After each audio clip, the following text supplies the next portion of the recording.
A ver, ¿qué pasó en esta jornada? Se sabía y se hablaba bastante de la renuncia. Primero se habló de la renuncia de Óscar Ortiz. Óscar Ortiz dijo: yo no renuncié.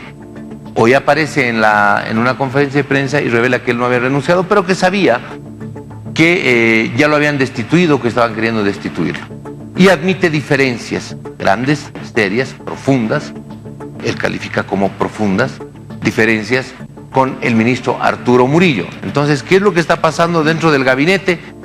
Se va Ortiz, se va Mercado de Trabajo, se va Abel Martínez de Desarrollo Productivo. La anterior semana fue destituido el procurador, básicamente por los mismos, al parecer por los mismos temas. Aparece un tema emblema, un tema insignia, que es el de Elfec. Lo que ocurrió en Cochabamba el 14 de septiembre.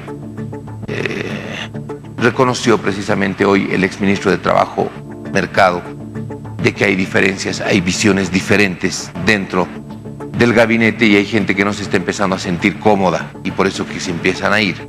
Estamos con don Marcelo Silva, acá en nuestros estudios. Muchísimas gracias, Marcelo, siempre por estar acá, por la molestia, básicamente por el riesgo de venir acá con nosotros. Nosotros, por supuesto, siempre tenemos nuestras medidas de bioseguridad para proteger a nuestros invitados. Marcelo, qué gusto. Jorge, siempre es un privilegio estar acá y con el mayor agrado. Muy bien, muchísimas gracias. Y tenemos en esta pantalla múltiple, ahí estamos, don Jorge Richter. Un abrazo grande, gracias por estar con nosotros. ¿Me escucha? Jorge, buenas noches, ¿cómo estás? Sí, claro que sí. Okay. Un cordial saludo para Marcelo y también para Franklin, que ya lo veo en pantalla. Ok, muchísimas gracias. Don Franklin Pareja, un abrazo grande, gracias por estar con nosotros. Hola Jorge, qué gusto saludarte y por supuesto un saludo muy cordial a Marcelo y a Jorge Richter que nos acompañan. Muy bien, vamos a comenzar con Marcelo Silva, que está acá en nuestros estudios, a propósito de lo que ha ocurrido en esta jornada. Ortiz, Mercado, Abel Martínez. La anterior semana se fue el procurador, o fue destituido el procurador. Voy a ir directo. ¿Todo esto es culpa de Murillo, Marcelo? Yo creo que es la confluencia de muchos factores, ¿no? Rapiditos te los menciono para hacer ágil la conversación que tenemos esta noche. El primer elemento me parece que es la factura a la decisión de abandonar la candidatura de Yanine Áñez.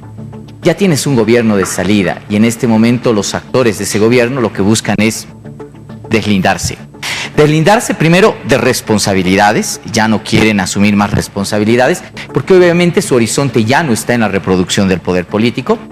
Y el segundo elemento me parece buscar las mejores oportunidades para saltar del barco y tratar de desimpregnarse políticamente. Primer elemento. Segundo elemento, Murillo. Indudablemente, más allá de que ya lo hemos mencionado muchas veces, Murillo es el hombre fuerte, es el que toma las decisiones fundamentales en el gabinete de la presidenta Áñez. El que cae en contra de Murillo o el que cae en las manos de Murillo entra en desgracia, como todo hombre fuerte de todo régimen y de todo gobierno. El tercer elemento que me parece fundamental es el hecho de que hay la renuencia de ciertos actores políticos y de ciertos actores del gabinete económico que están en contraposición. Lo decía muy atentamente, escuchaba la entrevista con Óscar Mercado, ¿no? Creo que hay gente que está tratando de eludir responsabilidades en el ámbito de toma de decisiones. Y hay otro sector del gabinete que lo que quiere más bien es acelerar la cosa, meterle acelerador, vamos, nos estamos yendo, así que hay que tirar la casa por la ventana, hay que hacer los gastos que no hemos hecho, hay que hacer lo que no se ha hecho en los anteriores meses. Y hay otra parte del gabinete que dice, no, un ratito, cuidado que nos metamos en problemas, este es un gobierno transitorio. Por lo tanto, dejemos las decisiones fuertes al próximo gobierno que va a tener 5 años. Y el final, el elemento final, es la crisis que indudablemente tienen los demócratas, ¿no? Y también eso se traduce en esta división que prácticamente pareciera ser inagotable y que hoy ha terminado en una reunión que ha decidido no apoyar explícitamente a ninguna candidatura. Muy bien, muchísimas gracias por la optimización del tiempo para que lo podamos hacer rapidito. Franklin Pareja, consideraciones sobre esta crisis de gabinete, estos cambios en el gabinete. ¿Qué decía el exministro de Trabajo? Diferencias de visión, hay diferencias de visión y recomiendo reflexión y toma de decisiones colectivas dentro del gabinete. Toma de decisiones colectivas y todo esto a propósito del FEC. Tus consideraciones. Son algunas conjeturas las que podemos sacar. A ciencia cierta no sabemos exactamente cuáles son los móviles o los intereses internos. Lo que está claro es que la señora Áñez ha perdido toda autoridad. Demócratas es una fuerza política que prácticamente se ha automarginado de cualquier probabilidad de competencia en el proceso nacional.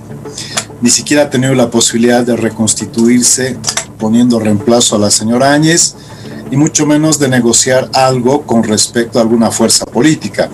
Esa decisión de tan mal cálculo, primero postularla a la señora Áñez y segundo renunciar demasiado tarde, al final le ha dejado sin piso a esa fuerza política que está implosionando, que tiene conductas erráticas, que demuestra una desesperación y además una gran deslealtad, porque también toquemos ese tema.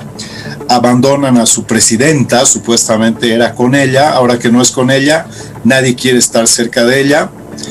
Y eso te muestra también un poco el talante y la catadura de un círculo de poder que mientras tenían probabilidades estaba muy cerca a la señora Áñez y ahora que no las tiene se distancian de una forma cuando menos cuestionable. Probablemente sea cierto de que ellos tratan de minimizar cualquier costo o responsabilidad ante la eventualidad de que prácticamente están finalizando su mandato de transición, pero ciertamente que no hay posibilidad de que de aquí en adelante se reconstituyan y mínimamente deberían haber, aunque sea por inercia y por un poco de lealtad y cohesión, haber terminado esto, pero un gobierno de tan corto plazo, con tanta rotación, te demuestra que realmente entraron mal, hicieron una mala gestión y están terminando de la peor manera.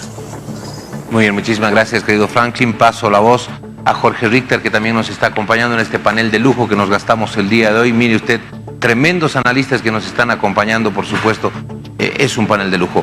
Jorge, se ha dado a conocer, dentro de las repercusiones políticas me refiero, el tema se menciona bastante a Murillo.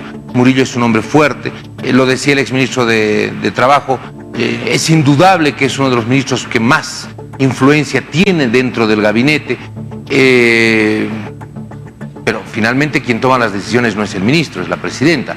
Pero se está pintando este asunto como que es Murillo el que verdaderamente estaría manejando el gobierno. ¿Cómo lo ves tú? Bueno, Jorge, hace bastante tiempo ya, esto se percibe claramente. La señora Áñez dejó de gobernar y el país estaba en manos, en ese entonces, de cuatro ministros. Pero hoy en día también hay que observar algo. El gobierno afrontó una crisis, que era una crisis multisectorial, de varias crisis conjuntas y que atacaron al Estado, le cayeron al Estado de forma simultánea. Al no poder resolver estas crisis, el siguiente paso, el siguiente estadio al cual avanza una crisis es el colapso, y el Estado ha colapsado en lo sanitario, en lo educativo, en lo económico, por supuesto, y también en lo político, porque el ambiente político de cara a las elecciones está enrarecido. Cuando todo ha colapsado, también, por supuesto, ante la posibilidad electoral extinguida, el siguiente paso es el colapso del gobierno. Y ya cuando un gobierno colapsa, nadie quiere formar parte de él y empieza la gente a abandonar unos y otros sus funciones. En ese sentido, lo que podemos encontrar son dos elementos. Uno, las inconductas en las cuales ha incurrido el gobierno a lo largo de 10 meses, pero lo otro, y acá voy puntualmente a lo que tú señalas, Jorge, respecto a la fortaleza del señor Murillo en el gabinete, es la lucha de poder que existe en este momento, con una connotación también electoral, entre el poder político de Occidente y el poder político económico del Oriente. Y en esto hay dos visiones que lo reflejaban dentro del gabinete con mucha fuerza, visiones distintas. El señor Murillo por un lado y el señor el señor Ortiz en el otro. Lo que se está buscando es, a través de lo que se dice, el voto útil, inducir a la renuncia a la candidatura del señor Luis Fernando Camacho para que el poder de Occidente gane esta disputa. ¿Por qué? Porque en caso de que el señor Camacho baja la candidatura, el señor Mesa queda con todo el poder y el Oriente absolutamente sin nada de lo que significa poder en el esquema nacional, sin presencia en el Parlamento, ni una posibilidad, en caso de que Mesa sea el presidente, de poder cogobernar porque estaría desprovisto. En ese sentido, el señor Murillo ha tenido mucha más fuerza, mucha más llegada. No sabemos cuáles son los elementos y las características de su relación con la señora Áñez para ejercer esa ascendencia que él tiene, pero sin lugar a dudas se ha impuesto a Óscar, al señor Ortiz, porque ha logrado, que también era de mucha confianza, porque ha logrado una clara y mayor fortaleza dentro del conjunto del gabinete. También hay que ver que la semana anterior ha logrado que se pueda destituir al procurador y ahora a un ministro del tamaño y del peso específico de Ortiz. Sin lugar a dudas, más allá de las cuestiones, el FEC, la compra de los gases, etcétera, de las inconductas que se generan y que hay responsabilidades posibles en el futuro, el tema central, en mi perspectiva, por supuesto, es una fuerte lucha entre el poder político de Occidente y el poder político y económico de Oriente. Y ahí dijo el señor Ortiz que Murillo estaba también articulando apoyos al señor Carlos Mesa. Eso los puede dejar a los cruceños sin ninguna representatividad importante en el panorama nacional. Ok, muchísimas gracias, Jorge. A ver, lo que Jorge Richter nos plantea, decía, es un escenario mucho más de fondo, ¿no es cierto? No sé si tenga que ver esto con la reunión, tomaron un café entre Murillo y Ricardo Paz hace unos días atrás, que eso también repercutió. O sea, el tema de fondo no es el FEC, el tema de fondo no es lo que denunciaba el procurador. Hay otros temas mucho más de fondo. ¿Tú coincides con eso, Marcelo? A ver, en parte, porque el tema de que el gobierno de Yanine Áñez trate de expresar el poder económico poderoso de Occidente me parece muy difícil. Y menos aún ahora el tema de Oriente. Yo creo que ha quedado en una triste orfandad. Yo creo que sí Camacho ha logrado establecer un criterio de cohesión de los intereses cruceños regionales a su alrededor. Y por supuesto lo que están haciendo los demócratas es tratar de no perder espacio ya desde lo regional, no desde lo nacional, ¿no? Ahora, la gran disyuntiva de los demócratas es a quienes apuntan. No nos olvidemos que dentro de los demócratas ha habido un sector que ha querido jubilar a Rubén Costas, y abiertamente, de manera directa. Entonces ahora Rubén Costas sale, hoy día vuelve a mostrar su liderazgo, porque Rubén Costas sí tiene liderazgo en Santa Cruz, a diferencia de Áñez, a diferencia de Ortiz, ¿no? El de Camacho ahora es mucho más grande.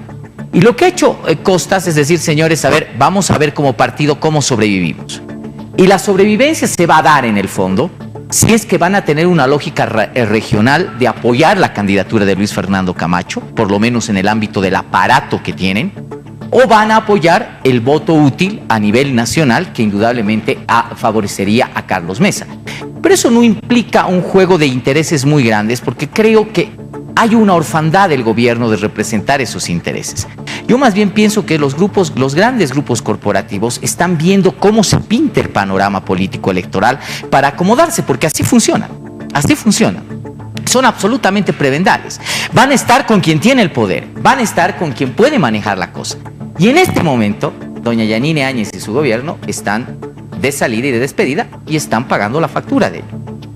Ahora, ¿cuál es la señal que manda desde el gobierno la posesión de Branko Marinkovic en el Ministerio de Economía? ¿A qué me refiero, querido Franklin? Óscar Ortiz siempre fue uno de los hombres fuertes de los demócratas. Hombre fuerte de los demócratas, compañero de lucha de Rubén Costas durante mucho tiempo. En este gobierno estuvo desde el principio, libró batallas bien complicaditas, especialmente en noviembre y todo aquello. Pero sale Ortiz, entra Branko Marinkovic, y Branko Marinkovic no es ni siquiera cercano a la línea de Rubén Costas. A ver, mira, yo no percibo de que haya una disputa o por lo menos una lucha regional, porque tú tienes que saber que el peso específico de Demócratas definitivamente está devastado y lo hace inviable como un jugador fuerte en el momento. Camacho les ha arrebatado el liderazgo, cosa que la señora Yanine Áñez, mínimamente para proyectarse con alguna probabilidad de éxito, debería tener la cancha ganada, la casa ganada. Y la casa de Demócratas es Santa Cruz. No hicieron los deberes.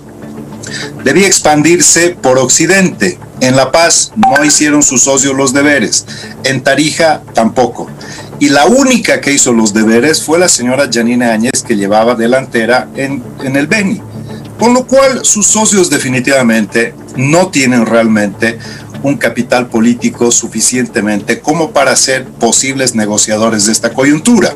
Así que yo no veo sinceramente que estén en grandes acuerdos corporativos para ver a quién apoyan y cómo se fortalecen regionalmente. El señor Camacho está jugando su propia agenda. El señor Camacho está construyendo el camachismo. No está tras del voto útil, está tras de una concentración con una proyección de mediano plazo relativamente interesante y en su momento puede ser un jugador que realmente tenga la posibilidad de llegar a acuerdos viables y sostenibles en el mediano y en el largo plazo, a no ser que decida jugar por libre y se proyecte también para fortalecer su posición regional, pero es otro jugador. No hay que preocuparse tanto a quién va a apoyar Demócratas, porque tú sabes perfectamente que pueden salir a decir apoyo a una u otra opción, pero ¿con qué peso específico apoyan? Es lo mismo que un candidato que tiene 2% en este momento puede salir a decir yo apoyo a una u otra opción. Tiene un carácter simbólico, pero no tiene un carácter de peso electoral propiamente. Ciertamente la señora Yanine Áñez, desde mi perspectiva, ha renunciado por una cuestión personal y no por los grupos corporativos. Ella fue candidata por presión de los grupos corporativos, pero estos grupos probablemente la hayan abandonado y además ha sentido soledad por la inviabilidad que le ofrecen sus socios en este momento electorales. Así que ella probablemente ha renunciado, se ha aislado de Demócratas y Demócratas también le está dando la espalda. En consecuencia, ¿quién es el jugador que queda en su cercanía, en su entorno? Murillo. No es que la señora Yanine Áñez le esté transfiriendo la iniciativa o el poder a Murillo, sino que en realidad es el único que está quedando en su entorno cercano. Y esto puede continuar porque Demócratas definitivamente la señal que te está dando es que ya no tiene ningún vínculo de relación institucional con Áñez y tampoco reconoce en ella ningún liderazgo, y como Demócratas definitivamente se ha deflacionado y esto le puede pasar una gran factura en las elecciones subnacionales, estarán tratando de buscar reconstituirse, pero ahí tienen a Camacho que les ha arrebatado el liderazgo. Así que yo veo más bien una figura en la cual hay un desbande. La señora Áñez está sola, no tiene autoridad. Claramente fue un error histórico el haber aceptado la candidatura, porque si ella hubiese permanecido y hubiese mantenido ese espacio neutro, hoy por hoy estaría en los ojos con un poder de convocatoria, generando un proceso de unidad, incubando un liderazgo en el mediano plazo muy importante y ciertamente no hubiera perturbado esta transición. Entonces, repito, ha sido un error histórico ser candidata, ha sido una gestión verdaderamente decepcionante en términos de resultados y finalmente su renuncia ha hecho que no sea ni buena presidenta ni buena candidata. Entonces, todo ese entorno que se suponía mínimamente debería estar con ella para terminar la gestión, pues la ha abandonado. Gracias, Franklin. Podríamos, no sé si tú, Jorge, crees, de pronto esto que ha ocurrido podría ser lo mejor dentro de lo peor. ¿A qué me refiero? ¿Va a poder lo que resta de gestión estar más tranquila sin estas mochilas de compromisos políticos o de ataduras políticas? ¿Esto le posibilita tener más ligero el viaje hasta el final? No, la señora Áñez tiene un gobierno, como te decía Jorge, colapsado.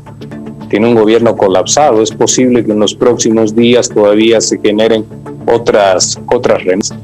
Y la situación de la señora Áñez no es la deseable de cualquier persona que pueda querer construir un liderazgo con cargo a futuro. Está terminando un muy mal gobierno. Eso es lo primero. Lo segundo que hay que ver, en esto que yo he señalado de un conflicto entre el poder político de Occidente y de Oriente, la señora Áñez no transfiere pues capital político porque no lo tiene. Si tuviera capital político seguiría de candidata a la presidencia. Como no lo tiene, hoy en día el poder que ella puede ofrecer, en este caso, llámese voto útil o apoyos decididos y definitivos, claramente evidentes al candidato de Comunidad Ciudadana, está a través de lo que significan los factores de poder del Estado. Y los factores de poder del Estado son decisivos. Ella te aporta logística, economía y también soporte estatal. Y el soporte estatal no solamente son el Poder Judicial y distintos otros poderes, inclusive Policía Nacional, el Poder Militar. Obviamente que no es en absoluto despreciable y por eso está claro que en los hechos Comunidad Ciudadana lo está tomando. Pero el voto útil, este apoyo hacia el señor Carlos Mesa, que lo ha dicho hoy día Óscar Ortiz, esto, si se llegara así a consolidar y bajo esta lógica de presión al señor Camacho para que renuncie a su proyecto político, que es un proyecto de los sectores dominantes y más conservadores de Santa Cruz, pero que tienen lógicas identitarias muy fuertes, por eso congrega tanto, y que es además que encarna el liderazgo cruceño que añoran desde hace mucho tiempo y que no lo pudo gestionar debidamente el señor Ortiz el pasado año. Si el señor Camacho, presionado por esta circunstancia del voto útil, baja su candidatura, se queda sin parlamentarios, se queda sin representación nacional y en la eventualidad de un gobierno del señor Mesa, también sin la posibilidad de tener espacios de poder. Ese voto útil tiene una lógica de configurar ahora un bipartidismo entre el movimiento al socialismo y Comunidad Ciudadana. Esto en realidad es una fuerte disputa de bloques de poder político y de poder político económico como el de Santa Cruz, pero la señora Áñez, que ya no tiene candidatura, y el pequeño grupo de poder que se le ha desmembrado y del cual solamente queda un articulador, que es Murillo, están gestionando. Lo único que tienen ante sí es apoyar al único que ellos entienden que podría ganar la elección en una segunda vuelta y les puede asegurar algún escenario que no se sabe si se lo cumplirán, pero algún escenario de protección a futuro. Pero después capital político no transfiere porque si no sería candidata, pero te apoya logísticamente desde el Estado. Eso es un enorme apoyo que sí le interesa a la gente de Comunidad Ciudadana. Muy bien, además, le interesa a la gente de Comunidad Ciudadana, pero también al poder político de Occidente. Ok, muchísimas gracias a Jorge Richter. Voy a girar un poco la tómbola ya para esta ronda final. Qué complicado está el camino rumbo al 18 de octubre. Estamos a 20 días, exactamente 20 días de las elecciones y las cosas se están poniendo así como se están poniendo. Franklin Pareja, 20 días más. ¿Qué podrá ocurrir en el país? Bueno, solo hay dos opciones. El señor Arce Catacora puede llegar a ser presidente en primera vuelta si es que mantiene las dos condiciones, el 40% y la brecha de 10. Y el señor Carlos Mesa lo que tiene que hacer es recortar esa brecha porque es muy difícil que sobrepase en este momento el capital que tiene Arce Catacora. Consecuencia, quien está viabilizando la victoria expedita de Arce Catacora es Camacho. Camacho se ha convertido en un óbice y prácticamente todo lo que está haciendo es traccionar el voto de una de las plazas del eje más importantes que concentra cerca del 29% del total de la votación nacional. Y entonces esa deflación es definitivamente lapidaria para las aspiraciones de Comunidad Ciudadana. Yo creo que cuando renunció Yanine Áñez en el movimiento al socialismo, pues se han debido preocupar pero ahora deben estar cruzando los dedos para que Camacho no renuncie. Camacho ha construido un liderazgo particular en Santa Cruz. Camacho definitivamente no tiene por qué renunciar, porque nadie renuncia cuando estás en ascenso. Yo creo que se podría deflacionar Camacho, porque finalmente en algún momento, si entra la lógica de la utilidad del voto, el único que puede traccionar en 5 departamentos y además de las otras fuerzas es Carlos Mesa. El que ya no puede crecer es Arce Catacora. Así que lo que tienes es un status quo de la votación de Arce y lo que tienes es una probabilidad de crecimiento de Carlos Mesa, y simplemente al final lo que se tiene que ver es el recorte de esa brecha. Y además, un aspecto que me gustaría tocar, pensar que la utilidad de la instrumentalización del aparato del Estado que puede utilizar la señora Yanine Áñez o el gobierno en favor de la candidatura de Carlos Mesa, el gobierno está todavía, el 80% de la burocracia estatal es del MAS, los 225 municipios del país son del MAS, los suprapoderes como el Ministerio Público, el Tribunal Constitucional son del MAS, la Asamblea Legislativa es absolutamente del MAS. Entonces no es que tengan una musculatura ni un control del gobierno, ni siquiera pueden aprobar leyes. Entonces no tienes ahí tampoco un aparato poderoso de transferencia de recursos logísticos para apoyar una campaña propiamente. Ahí lo que tienes es un gobierno que se ha erosionado y que no tiene capacidad ni de tracción, ni de capitalización y tampoco de un apoyo significativo. Son días importantes porque ciertamente que aquí es donde se va a definir ese bolsón de 27% que todavía no toma una decisión y que según las proyecciones, y con esto termino, hay una candidatura que lleva una ventaja muy importante, pero que ya no tiene capacidad de crecimiento, y hay otra que puede crecer todavía 12 puntos. Eso es más o menos lo que se proyecta de acuerdo a los datos que tenemos. Bien, muchísimas gracias, querido Franklin. Voy con Jorge Richter. Estamos a 20 días de las elecciones, 20 días para el 18 de octubre. ¿Qué van a pasar rápidamente? Indudablemente que sí, pero ¿qué va a ocurrir? ¿Qué sorpresas vamos a tener en estos días hasta el 18 de octubre en criterio tuyo? Más que las sorpresas de carácter electoral y de campañas y de propuestas que puedan remecer el escenario electoral, Jorge, básicamente hay que mirar que los poderes establecidos en el país están buscando distorsionar con algunas iniciativas el proceso electoral, y esto es lo que verdaderamente hay que ver. El país tiene factores de conflictología instalados desde hace muchos años, décadas o centurias en Bolivia, y estos factores de conflictología en un momento tan crítico y tan sensible como el que estamos viviendo a raíz de los sucesos de noviembre del año pasado, que han exacerbado y han reimpulsado aquellas cuestiones sobre todo étnicas, raciales, de polaridad social, etcétera, no pueden ser ahora también en este momento profundizados o también exacerbados para que uno de los sectores quede sin la posibilidad de asistir al proceso electoral. Esto va en la línea de construcción de sociedad, de construcción de Estado, no de querer circunstancialmente ganar unas elecciones para generar inestabilidad hacia adelante. A partir de ahí, salvando este elemento que es absolutamente fundamental en esta perspectiva, lo que queda es campaña electoral y las posibilidades de articularse con la gente. Ahora, hago una referencia al potencial de tener el Estado. Hay un enorme relato y retórica permanente sobre lo que el movimiento al socialismo se dice que tiene como espacios de poder.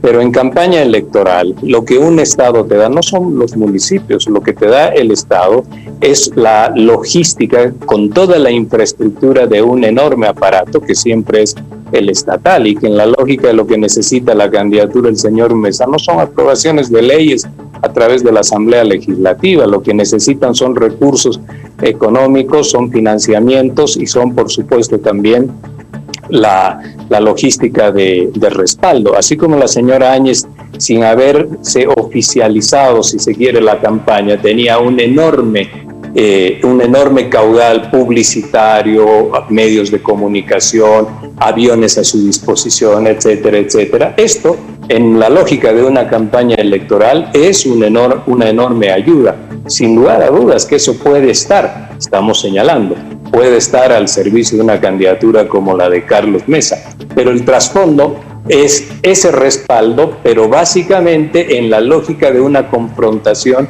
buscando una lógica también de bipartidismo, en la cual el poder de Occidente se impone sobre el de Oriente. Y lo que determina esta elección es todo lo que vaya a hacer el señor Luis Fernando Camacho en Santa Cruz. Su tendencia es a crecer. Mientras ello crece, va a polarizar con Carlos Mesa en ese lugar por el segundo lugar y del centro hacia la derecha. Ok, muchísimas gracias, Jorge. La misma pregunta para mi querido Marcelo. Es complejo, ¿no? Ante esas dos visiones completamente 20 distintas, días. ¿no? Ahora hemos escuchado dos visiones distintas, ¿sí? Claro. Yo voy a ser mucho más escéptico. Esta semana, a partir del miércoles hasta el próximo miércoles, tenemos preste de encuestas. Vamos a tener por lo menos la presentación de 4 encuestas, así que habrá que ver ahí cómo se ha movido la preferencia electoral. El día miércoles sale una y creo que el próximo miércoles, si no me equivoco, terminamos con Tu Voto Cuenta, ¿no? Para la presentación de encuestas. Sí, eso me parece. La próxima semana, finales de la próxima semana, es Tu Voto Cuenta. La de jubileo, que creo es la más esperada por la gran credibilidad y legitimidad sí. que ha despertado. Entonces, veamos, estamos a 2, 3, 4 días de conocer cómo se ha movido la preferencia electoral. Y yo creo que además ya en una parte decisiva del proceso electoral. A mí me preocupan algunas cosas que quiero puntualizar y que podrían pasar hasta el 18 de octubre. Creo que es necesario que el gobierno asuma por fin su papel de gobierno transitorio. Y la misión fundamental que tiene la señora Yanine Áñez, presidenta del Estado Plurinacional de Bolivia, es garantizar la realización del proceso electoral. Poner a su disposición todo ese aparato electoral estatal que precisamente se ha mencionado al servicio del órgano electoral para que este órgano electoral pueda realizar elecciones impecables. Esa es la misión fundamental. No nos desviemos, doña Yanine Áñez, no se preocupe mucho del tema del trabajo, no se preocupe mucho de tomar medidas grandes de préstamos. Branko Marinkovic está yendo a los Estados Unidos a gestionar plata. Olvídese de eso, ya no le toca a usted hacer eso. Le toca hacerlo al próximo gobierno que tendrá un horizonte de 5 años. Lo que usted tiene que hacer es ahora preocuparse en lo máximo, en el mayor esfuerzo de garantizar el proceso electoral y poner a su disposición todo el aparato estatal. Segundo elemento, el gobierno debe concentrarse en preparar toda la información para facilitar la transición democrática y política al nuevo gobierno. Y eso significa que debe tener las cosas claras, las cuentas claras, cómo está la economía, cómo está la salud, cómo está la educación, etcétera, etcétera, etcétera. Y el tercer elemento que me parece central, del gobierno ya no debe tomar determinaciones que sean trascendentales para la vida económica, política o social de los bolivianos. Están de retirada, están para irse, para lo cual han sido precisamente producto de ese accidente de sucesión constitucional.